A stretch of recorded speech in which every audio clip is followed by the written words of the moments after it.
നിങ്ങളൊരു മാജിക് സ്റ്റോണിനെ കുറിച്ചിട്ട് കേട്ടിട്ടുണ്ട്?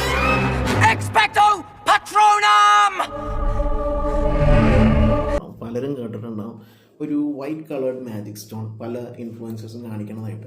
ഈ മാജിക് സ്റ്റോൺ യൂസ് ചെയ്യുന്നത് നിങ്ങളുടെ സ്കിൻ ബ്രൈറ്റ് ആവും, ഈ മാജിക് സ്റ്റോൺ യൂസ് ചെയ്യുന്നത് നിങ്ങളുടെ അണ്ടർ ആം പിഗ്മെൻറ്റേഷൻ പോവും, ഈ മാജിക് സ്റ്റോൺ യൂസ് ചെയ്തിട്ടുണ്ടെങ്കിൽ നിങ്ങളുടെ മുഖക്കുരു മുഴുവൻ അപ്രത്യക്ഷമാവും, ഒരു രാത്രി കൊണ്ട് തന്നെ ക്ലീൻ.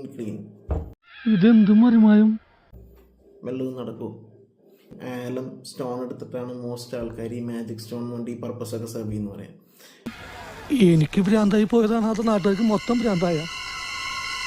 കെമിക്കലി ആലം സ്റ്റോൺ എന്ന് പറയുന്നത് പൊട്ടാഷ്യം അലുമിനിയം സൾഫേറ്റ് ആണ്. ഈ പൊട്ടാഷ്യം അലുമിനിയം സൾഫേറ്റ് പിഗ്മെൻറ്റേഷൻ കുറയ്ക്കുന്ന ഒരു പ്രോപ്പർട്ടിയും ഇല്ല. ഈ സ്റ്റോൺ എന്ന് പറയുന്നത് പണ്ട് കാലത്ത് വീടുകളിലൊക്കെ യൂസ് ചെയ്തിരുന്നൊരു സ്റ്റോണാണ്. ഇതെന്തിനാണ് യൂസ് ചെയ്തിരുന്നത്? അന്ന് ചെറിയ മുറിവുകളോ ഷെയ്വ് ചെയ്തതിന് ശേഷമുള്ള മുറിവുകളോ അങ്ങനെ എന്തെങ്കിലും ഉണ്ടാകുമ്പോൾ അതിൻ്റെ മുകളിൽ ഇത് യൂസ് ചെയ്യും. സ്കിന്നിൽ ഒരു ആസ്ട്രിഞ്ചൻറ്റ് ആൻറ്റിസെപ്റ്റിക് ആക്ഷൻ ഉണ്ട്. അതായത് ഇത് സ്കിന്നിൻ്റെ മുകളിൽ ഒരു തിൻ ലെയറായിട്ട് ആക്ട് ചെയ്തിട്ട് അത് സ്വെറ്റിൽ വരുന്ന പോർസിനെ ബ്ലോക്ക് ചെയ്യും. പിന്നെ സ്കിന്നിനൊന്ന് ടൈറ്റൻ ചെയ്യും. ഇത് രണ്ടും ചെയ്യുമ്പോൾ എന്തുണ്ടാവുക, വൂൺസിൻ്റെ അവിടെ സ്കിന്ന് ടൈറ്റൻ ആകുമ്പോൾ ബ്ലീഡിങ് കുറയും. ഒരു ആൻറ്റിസെപ്റ്റിക് ആക്ഷനും കൂടെ ഉള്ളതുകൊണ്ട് വൂണ്ട് ഹീൽ ചെയ്യാനായിട്ട് അത് ഹെൽപ്പ് ചെയ്യും. ഇത് രണ്ടുമാണ് ഈ ആലം സ്റ്റോണിൻ്റെ പർപ്പസ്.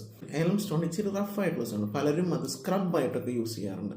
സ്ക്രബായിട്ട് യൂസ് ചെയ്യുമ്പോൾ എന്താ, ഫിസിക്കൽ എക്സ്ഫോളിയേഷൻ ചെയ്യുമ്പോൾ മോസ്റ്റ് കേസസിൽ മൈനർ ട്രോമ, മൈനർ എബ്രേഷൻസ് സ്കിന്നിൽ ഉണ്ടാവുകയും അത് ഹീൽ ചെയ്യുമ്പോൾ ഒരു പോസ്റ്റ് ഇൻഫ്ലമേറ്ററി ഹൈപ്പർ പിഗ്മെൻറ്റേഷൻ വഴിക്ക് സ്കിന്നിൽ ഒരു ഡാർക്കനിങ് ആണ് ഉണ്ടാവാനുള്ള സാധ്യത. ആവശ്യമില്ലാത്ത സാധനങ്ങളൊന്നും മുഖത്തെടുത്ത് വരയ്ക്കാനോ കക്ഷത്തെടുത്ത് വരയ്ക്കാനോ നിൽക്കണ്ട. വെറുതെ എടുത്തിട്ട് വെളുക്കാൻ വേണ്ടിയിട്ടോ നിങ്ങളുടെ സ്കിന്നിൽ ആക്നെ കുറയ്ക്കാനോ ഒന്നും ആലം എടുത്തിട്ട് നിങ്ങളുടെ സ്കിന്നെ കേടാക്കാണ്ടിരിക്കാൻ ശ്രമിക്കാം എന്നുള്ളതാണ് എനിക്ക് പറയാനുള്ളൂ.